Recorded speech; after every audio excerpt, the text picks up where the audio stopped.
हर हर महादेव दोस्तों, आज से हम शिव पुराण का आरंभ कर रहे हैं। इस पवित्र ग्रंथ में 24,000 श्लोक और उसके महात्म्य के साथ 7 संहिताएं दी गई हैं, तो उसे हम डिटेल में जानेंगे। और रोज सुबह 7 बजे आपको शिव पुराण का एक अध्याय YouTube पे मिल जाएगा और इसी तरह हम पूरी शिव पुराण को जानेंगे। और इस पवित्र ग्रंथ से हमारे जीवन में बहुत सारे बदलाव आने वाले हैं। इसीलिए आपसे अनुरोध है कि मेरे साथ साथ ही रोज सुबह शिव पुराण का एक अध्याय जरूर सुनिएगा, आपका भी जीवन पूरी तरह से बदल जाएगा। तो चलिए शिव पुराण के महात्म्य से शुरुआत करते हैं। शिव पुराण के महात्म्य का पहला अध्याय है शौनक जी के साधन विषयक प्रश्न पूछने पर सूत जी का उन्हें शिव पुराण की उत्कृष्ट महिमा सुनाना। तो चलिए इसे डिटेल में जानते हैं।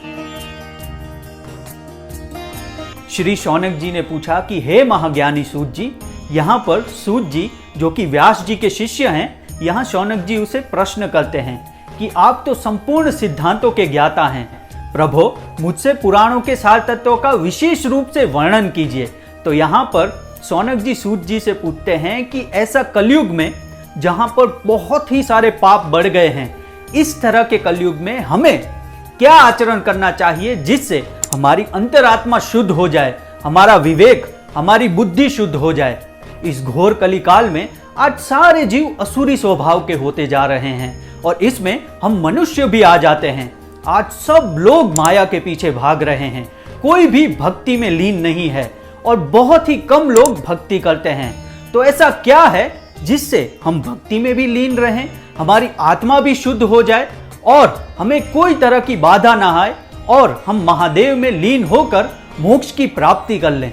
तभी ये सुनकर सूत जी कहते हैं कि हे मुनिश्रेष्ठ, तुम धन्य हो, तुम्हारे हृदय में पुराण सुनने की लालसा है, इसीलिए मैं शुद्ध बुद्धि से तुम्हें परम उत्तम शास्त्र का आज वर्णन करता हूँ।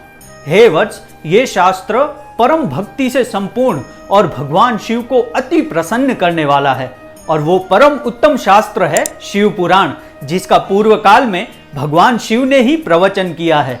और यह काल रूपी सर्प से प्राप्त होने वाले महान त्रास का विनाश करने वाला उत्तम साधन है। गुरुदेव व्यास ने सनत कुमार मुनि का उपदेश पाकर संक्षिप्त में इस पुराण का प्रतिपादन किया है और यह शिव पुराण परम उत्तम साधन है और इसे इस कलयुग में भगवान शिव का स्वरूप ही समझना चाहिए और सब प्रकार से इसका सेवन करना चाहिए। इससे शिव भक्ति पाकर यानी कि इस पुराण को पढ़कर मनुष्य शिव पद को प्राप्त कर लेता है।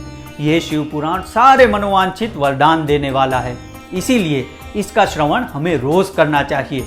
और इसके बहुत सारे लाभ भी हैं, जैसे कि हमारे जीवन में बहुत समस्या आ गई हो, हम इस कलयुग की माया में फंस गए हो, तभी हम अगर शिव पुराण पढ़ते हैं तो हम इस माया से तो दूर होंगे ही साथ शिव को प्राप्त करेंगे, शिव की भक्ति को प्राप्त करेंगे और इससे परम आनंद हमारे लिए और क्या हो सकता है।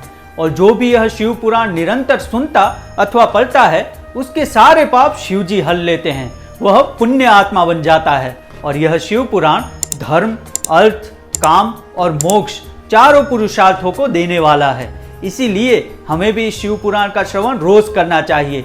हमारी अंतरात्मा तो शुद्ध होती ही है, वैसे हमारी लाइफ में जो टेंशन होता है, स्ट्रेस होता है, वो भी दूर हो जाता है, मन एकदम शांत रहता है और हमें खास करके पाप कर्म से ये दूर रखता है।